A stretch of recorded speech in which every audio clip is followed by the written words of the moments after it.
Kebutuhan pokok kita di dunia ini ada 3. Ada pangan, karena kita akan kelaparan kata Allah. Ada sandang, karena kita akan telanjang kata Allah, tutup itu. Dan yang ketiga papan, karena engkau akan kepanasan dan kehujanan. Kalau tidak, maka bangun rumah. Karena itu rumah ini kebutuhan dasar setiap manusia. Nah, di dalam Al-Quran Bapak dan Ibu, rumah ini disebut dengan 3 sebutan.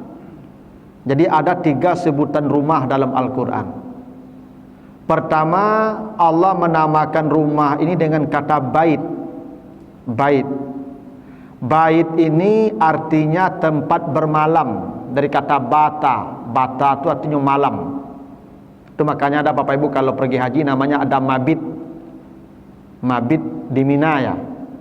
Bermalam Pak ya. Jadi bata itu artinya malam.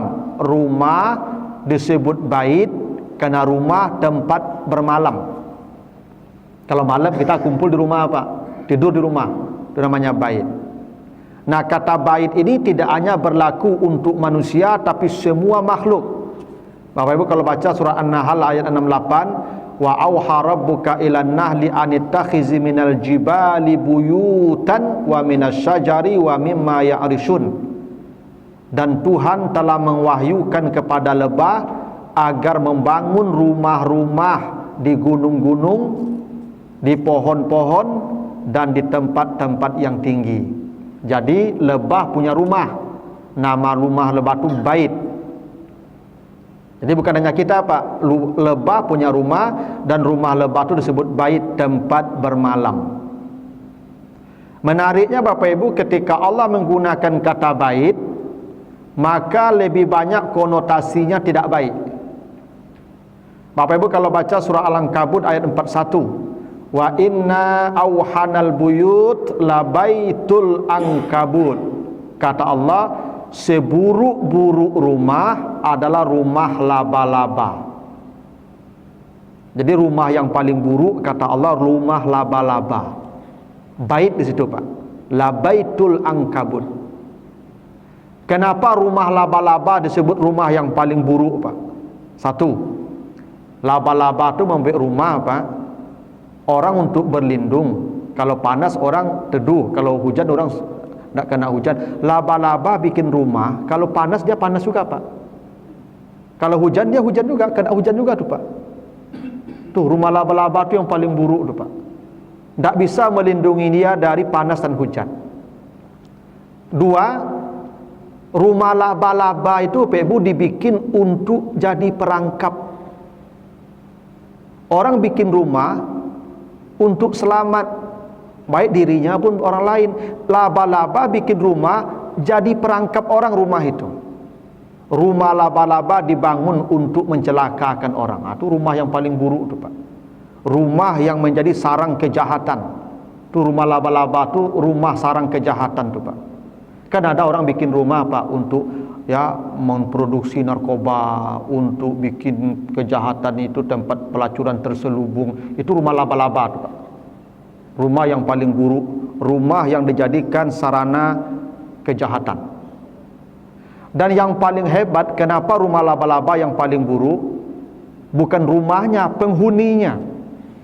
Laba-laba itu Pak Ibu, menurut ya penelitian, itu yang membangun rumah itu ibu-ibu istrinya Pak. Yang jantan tidak ikut bangun rumah Pak, ikut mencari saja Pak. Kalau laba-laba kau Pak. Jadi yang bangun rumah itu hanya perempuan saja Pak. Jadi kalau ada ibu-ibu saya yang membangun rumah berjibaku apa, kau santai-santai itu laba-laba tu. Laba-laba tu Pak. Karena yang membangun rumah itu perempuan Pak, yang laki-laki tidak ikut bangun rumah tu Pak.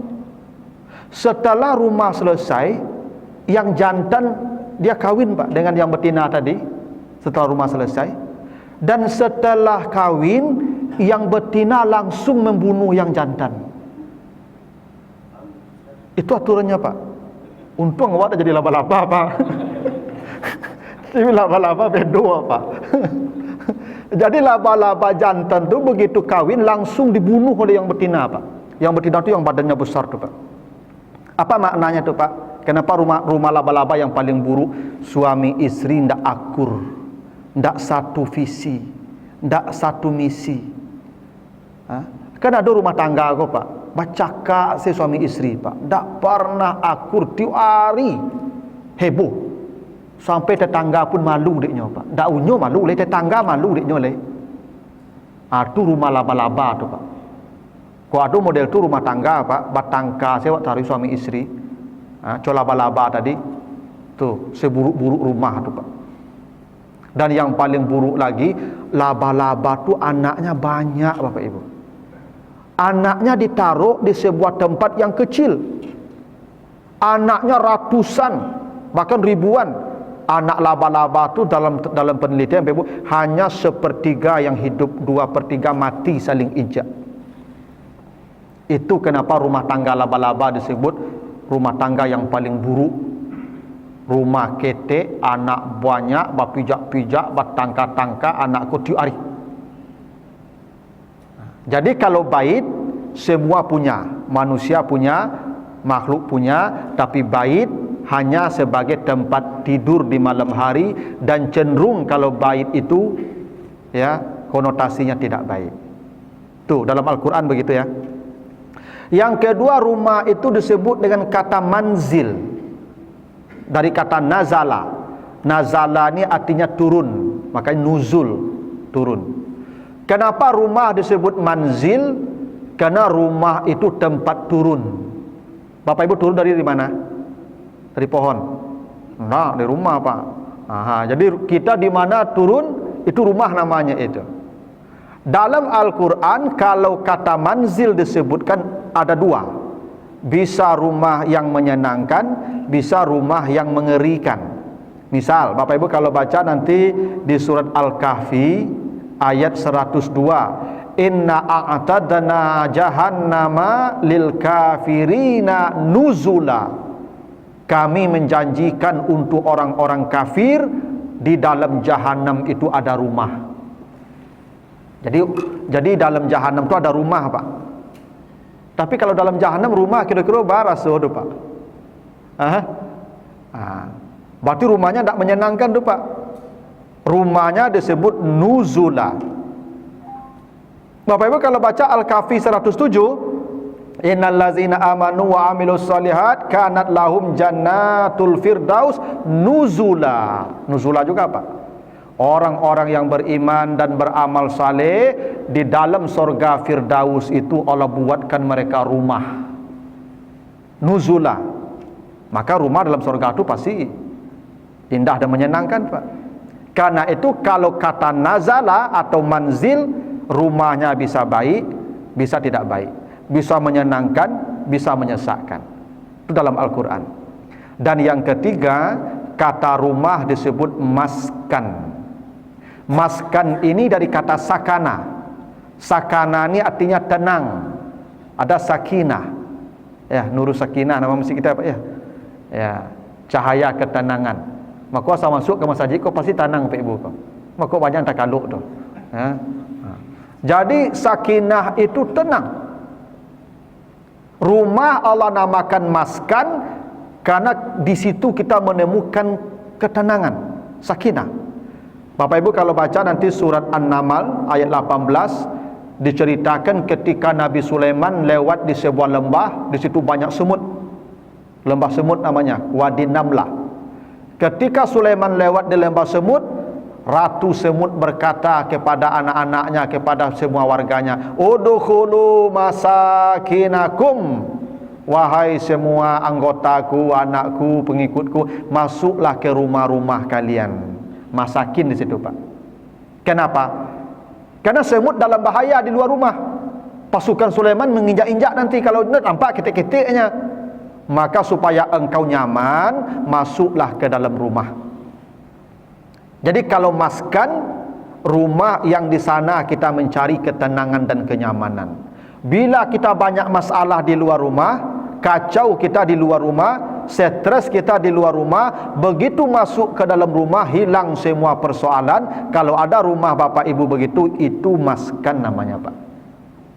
Kan ada juga orang nih Pak, di luar tak ada masalah lah Pak, Lah tiba di rumah makuk kapannya lo kepala Pak. Ayo keluar balik Pak. Lebih nyaman duduk di meja domino ketimbang di rumah rancaknya Pak. Itu rumahnya itu bait itu, bukan maskan Pak. Karena maskan ketika ada masalah di luar rumah, masuk ke rumah nyaman, hilang masalah. Itulah kenapa Bapak Ibu di surat At-Taubah ayat 72 Allah mengatakan di sorga itu salah satu yang Allah sediakan di sorga itu kata Allah wa masakina thayyibah fi jannati adn. Di sorga Aden itu ada rumah-rumah yang sangat asri. Jadi di sorga itu Bapak Ibu kita dibikinkan rumah-rumah mewah. Itu makanya kata Nabi, man shalla isnatai asyarata fi yaumihi wa lailatihi buniya lahu baitun fil jannah. Siapa yang salat 12 rakaat sunat setiap hari, tidak pernah kurang 12 rakaat salat sunatnya, maka dibangunkan rumah di sorga. Apa ya?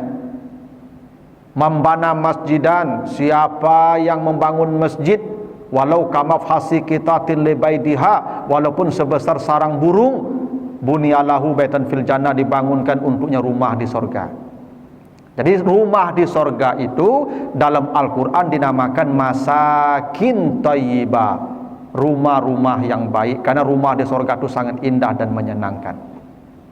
Nah karena itulah Bapak Ibu, di dalam Al-Quran Allah menjelaskan seperti apa rumah di sorga. Coba Bapak Ibu lihat di surah Al-Hijr 45 sampai 48, ciri-ciri rumah di sorga.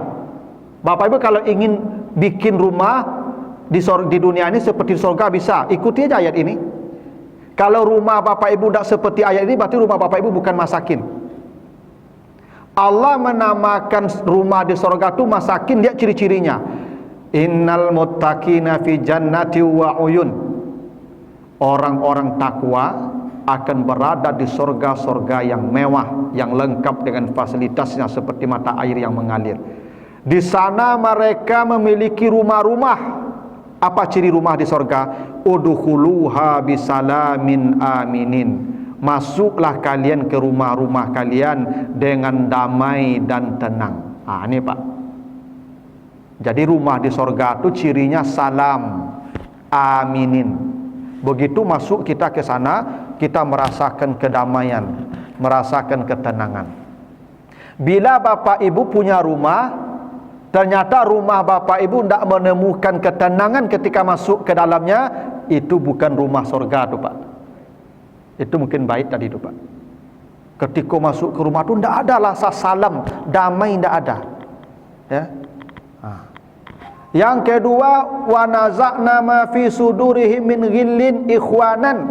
Kami cabut dari diri mereka itu rasa marah, rasa dengki, dan mereka begitu akur, begitu akrab. Ikhwanan. Jadi tanda-tanda Bapak Ibu punya rumah sorga di dunia ini, penghuni rumah itu akur. Akur Pak. Anak akur, istri, suami akur. Aduh, pokoknya di rumah tu cupin-ipin saya Pak. Mengecek surang betul ya. Ngecek surang lain betul. Ada orang bertangka-tangka di rumah tu Pak.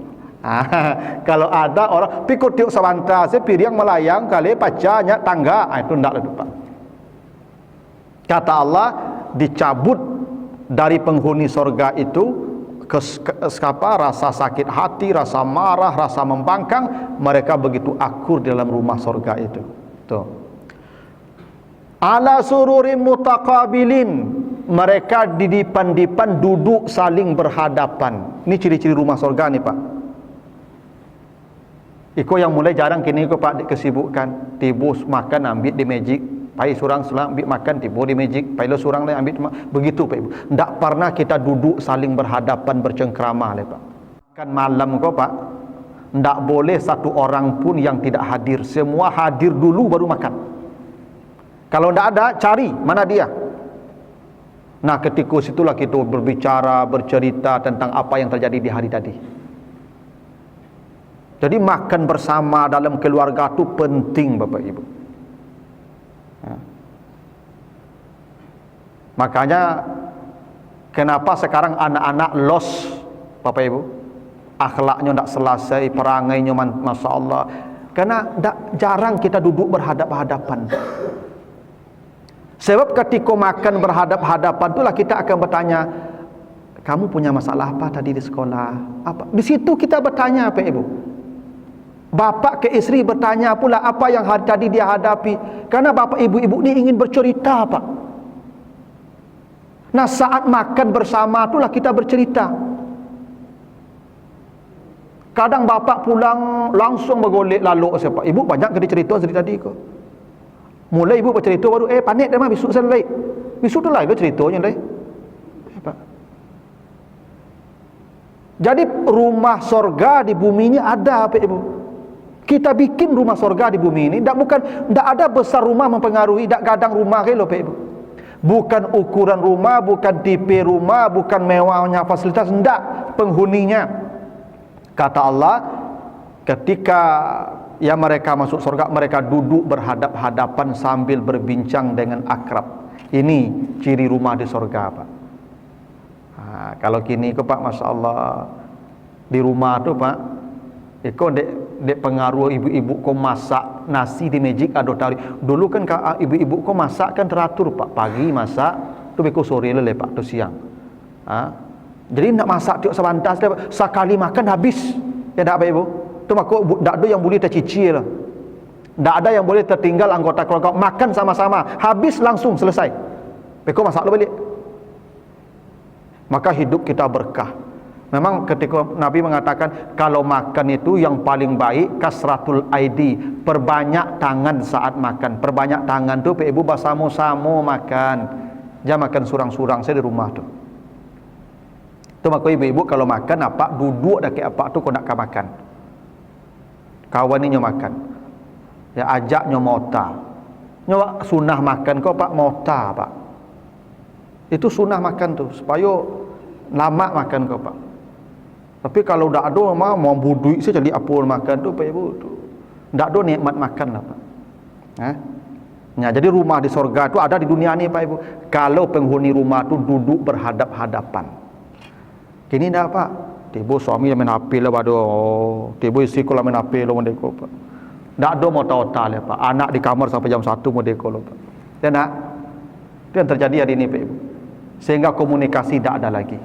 Kita berada di satu tempat tapi seperti berada di tempat yang berbeza. Kenapa? Rumah kita tidak menjadi maskan. Hanya sebagai tempat bermalam saja, Pak.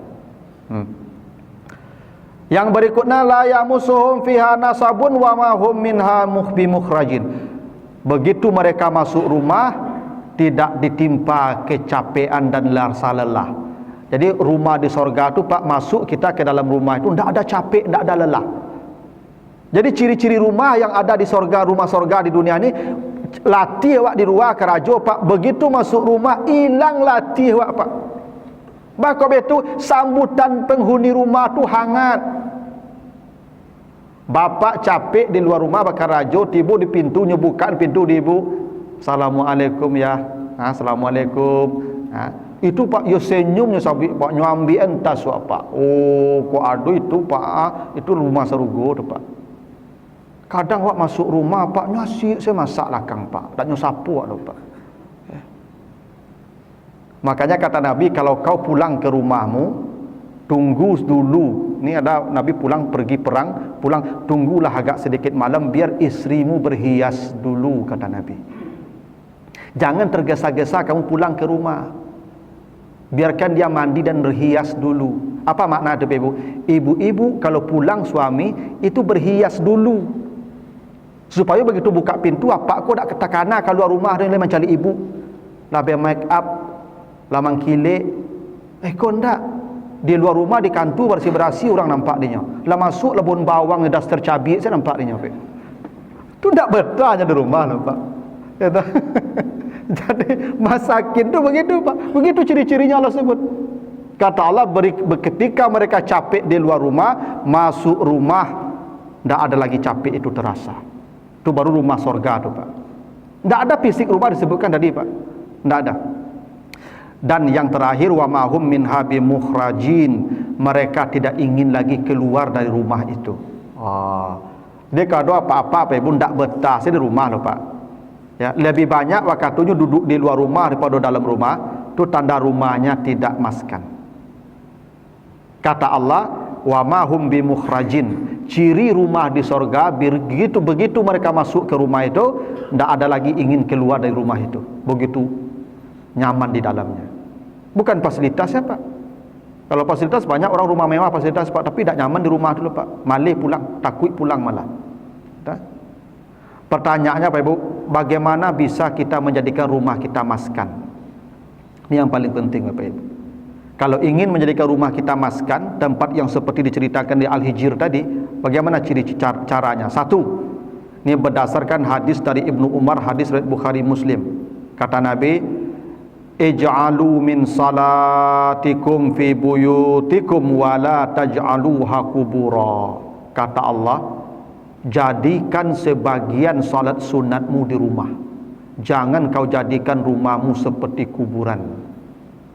Itu kenapa Bapak Ibu salat sunat ini kata Nabi lebih baik di rumah.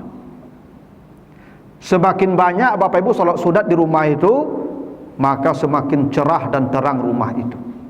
Semakin sakinah banyak di rumah itu. Maka kata Nabi, jangan kau jadikan rumahmu seperti kuburan. Itu makanya Bapak-bapak Ibu duha di rumah, tahajud di rumah, kalau mau salat misalnya rawatib sebagian di rumah. Kenapa? Kata Nabi, begitulah cara rumah supaya dia menjadi maskan. Jangan jadikan dia kuburan, kata Nabi. Hadis Bukhari Muslim. Yang kedua hadis dari Ibnu Mas'ud, hadis riwayat At-Tabrani. Iqra'u surat Al-Baqarah fi buyutikum fa inna syaitan la yadkhulu baitan tuqra'u fihi suratul Baqarah. Perbanyaklah membaca surat Al-Baqarah di rumah-rumahmu, karena setan tidak akan masuk ke rumah yang di dalamnya penghuninya membaca surat Al-Baqarah. Allahu a'lam Bapak Ibu, kenapa Al-Baqarah yang disuruh Nabi? Tapi begitu kata Nabi. Perbanyak baca Al-Baqarah di rumahmu, tapi bukan Al-Baqarah saja, Al-Quran secara keseluruhan. Karena kata Nabi, aksiru min tilawatil Quran fi buyutikum, perbanyak membaca Al-Quran di rumahmu. Fa innal baital ladzi la yuqra'u fihi al-Quran yakilul khaira wa yaksuru syarra. Rumah yang tidak dibacakan Al-Quran di dalamnya, sedikit kebaikan yang ada di rumah itu, banyak keburukan yang ada di rumah itu. Bapak cobalah perhatikan rumah yang orang rajin baca Quran di dalamnya dan rumah orang yang tidak pernah baca Quran. Coba masuk ke dalam rumah itu, apa perasaan kita? Beda Bapak Ibu, beda. Maka kata Nabi, bila dibaca Al-Quran, Al-Baqarah, setan tidak akan berada di rumah itu. Karena ada hadis Nabi juga Bapak Ibu, kalau baca kitab Ihya Ulumuddin, kata Al-Ghazali, di rumah itu tidak boleh ada kamar kosong lebih dari satu. Tidak boleh Pak. Di rumah tidak boleh ada kosong kamar lebih dari satu yang tidak ada peruntukannya. Hanya satu boleh ada kamar kosong, kamar tamu, karena tamu tidak selalu datang. Tapi rumah kosong kamar tanpa untuk siapa, kecuali Bapak Ibu punya anak 6, dibuang kamar cik surang dulu, kini anakku lebih berumah tangga, lebih payihnya, tu kosong kamar tu dah ada yang punya nama itu. Ini kamar yang tidak ada pemiliknya, kosong, maka kata Nabi itu kamar jin dan setan itu kamar setan, kamar jin. Situ jin dan setan lalu tu berkumpul sama-sama tu, ya. Mungkin mekuah atau main domino ke dalam tu Ibu. Ya. Makanya Bapak Ibu jangan banyak-banyak mana di kamar. Kalau dak ada peruntukannya tak boleh. Itu kamar setan itu. Tapi bisa nyaman, bisa aman kamar itu Bapak Ibu. Gimana? Perbanyak Al-Baqarah dibaca di rumah itu. Perbanyak baca Quran di rumah itu. Ya. Kalau tidak, maka rumah itu akan menjadi sangat buruk karena setan banyak di rumah itu. Nah. Yang ketiga Bapak Ibu, kalau baca nanti, ya, hadis dari Salim bin Zuri, hadis riwayat At-Tirmizi, kata Nabi, la tatrukun nara fi buyutikum hina tanamun. Kata Nabi, jangan engkau menghidupkan api di dalam rumahmu ketika engkau tidur. Kata Nabi, jangan kau hidupkan, nyalakan api di rumahmu ketika tidur. Sahabat bingung, ya Rasulullah, bagaimana kami menyalakan api ketika kami tidur? Apa kata Nabi? La ta'khuzu ma'akum al-amwal ghaira amwalikum. Jangan kau bawa harta lain, harta orang lain ke rumahmu. Jangan kau bawa harta haram ke rumahmu. Ketika kau bawa harta haram ke rumahmu, maka engkau sedang menyalakan api di dalam rumahmu. Inilah yang disebutkan Allah di surah An-Nisa ayat 10. Innal ladzina ya'kuluna amwalal yatama zulman innama ya'kuluna fi butunihim nara. Orang-orang yang mengambil harta orang lain secara zalim, maka dia sedang menyalakan api di dalam rumahnya. Bapak Ibu, kalau kita mengambil harta orang lain, mengambil harta orang secara zalim, maka kita sedang menyalakan api di rumah kita. Maka boleh jadi rumah mewah itu kenapa penghuninya tidak nyaman? Saya pernah dengar kemarin Pak Ibu, ada pengusaha rumahnya tanggung gadang, Pak Ibu, saking gadang rumahnya Pak Ibu. Ya, saking gadang rumahnya, masuk awak di pintunya Pak Ibu, lupa awak masuk pintu rumah tadi Pak. Orang gadang rumah Pak. Masuk awak di pintu rumah itu Pak, lupa awak tadi saking banyaknya pintu, di pintu rumah awak masuk tadi. Wah kayu dah Pak. Ya, istrinya tanggung rancak loh Pak, artis terkenal tuh Pak. Ya kan, perawatan istrinya ke Amerika tuh Pak. Istri banyu manjo Pak, membuka salak saya tak pandai loh Pak. Ya, dia manjo Pak dah, buka salak saya tak pandai loh Pak. Orang rumah bu durian dia lu kadang semua dia punya Pak. Dia merasai. Narkoba, tertangkuk narkoba Pak, suami istri. Tertangkuk narkoba, suami istri. Ternyata ketika diinterogasi, Pak kok narkoba tak mau lalu mata di rumah dulu Pak. Coba bayangkan Pak, apa yang kurang tu Pak? Sekadang hantar rumah tu Pak, tapi tak mau lalu mata rumah. Kenapa? Boleh jadi wallahu a'lam. Boleh jadi ada pepatah bijak mengatakan makin banyak kita bicara terselip bohong di dalamnya. Makin banyak harta kita punya terselip haram di dalamnya. Boleh jadi tu Pak. Tuh harta kalau terlalu banyak Pak, wah susah membedakan halal haram itu tu Pak. Itu kenapa boleh jadi rumah besar tidak menemukan ketenangan orang di sana. Kenapa? Api di dalam rumah tu banyak. Karena mungkin tonggaknya juga api dibangun, spring bednya api yang Bali, dapurnya api, kamar mandinya api, sehingga angin serumah aku sadonya Pak Ibu. Kenapa? Karena dibangun tidak dengan cara yang baik. Makanya Bapak Ibu, kalau rumah dibangun dengan cara haram, dengan uang yang tidak baik, Masya Allah, tidak akan ada sakinah di rumah itu. Percayalah Bapak Ibu, percayalah. Makanya ibu-ibu apa, ibu-ibu kalau diagi piti dia apa, tanyalah dulu, terima. Terutama Bapak Ibu mohon maaf nih, yang proyek-proyek kan, aspal misalnya 10 cm, 7 cm lagi Pak, dan 3 cm lipik sama-sama. Itu lebih ke rumah tu Pak. Mana kangit rumah dia tu Pak, aspal yang bangun ke rumah mah. Ya enggak. Maka nyaman dalam rumah tu. Sayalah kamu tu Pak. Ya dah. Maka dulu di kampung Pak, orang di kampung kan kayu itu Pak. Orang ke sawah ke ladangnya Pak, maka kayunya tu. Rumahnya rumah ketik saja Pak. Ketik rumahnya Pak. Tapi masalah pintu dah berkunci loh Pak, bakarunya lalu dalam Pak. Ikolah berkunci lah, pakai pagar lah, pakai CCTV, dak nak lalu je loh Pak. Boleh jadi keramik itu api satu itu.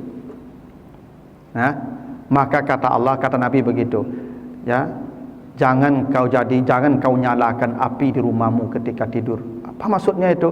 Jangan kau bawa harta haram ke dalam rumahmu. Jangan bangun rumahmu dengan harta haram. Kalau Bapak Ibu bisa begitu, maka dijamin oleh Nabi, dijamin oleh Allah, rumah kita akan menjadi maskan, tempat yang sangat menyenangkan. Jadi rumah itu tidak selalu Pak ya mendatangkan kebahagiaan tu. Kerana ternyata 3 namanya dalam Al-Quran. Ada bait, ada maskan, ada manzil. Bapak mau pilih yang mana? Bait, okey, itu seperti laba-laba tadi. Manzil tu ada penduduk jahanam tadi, dibikin ke rumah di surga. Kalau maskan, hanya satu-satunya rumah di surga. Dan itu ada di bumi ini. Kalau Bapak Ibu usaha untuk menciptakan rumah seperti itu, bukan pada besarnya jumlah rumah, bukan pada fasilitasnya, tapi pada penghuninya. Gitulah Bapak ya. Ada pertanyaan Bapak Ibu sampai sini? Nah ya, kalau tidak cukuplah begitu. Mudah-mudahan ada manfaatnya. Lebih kurang mohon maaf. Subhanakallahumma wa bihamdika, asyhadu an la ilaha illa anta, astaghfiruka wa atubu ilaika. Assalamualaikum warahmatullahi wabarakatuh.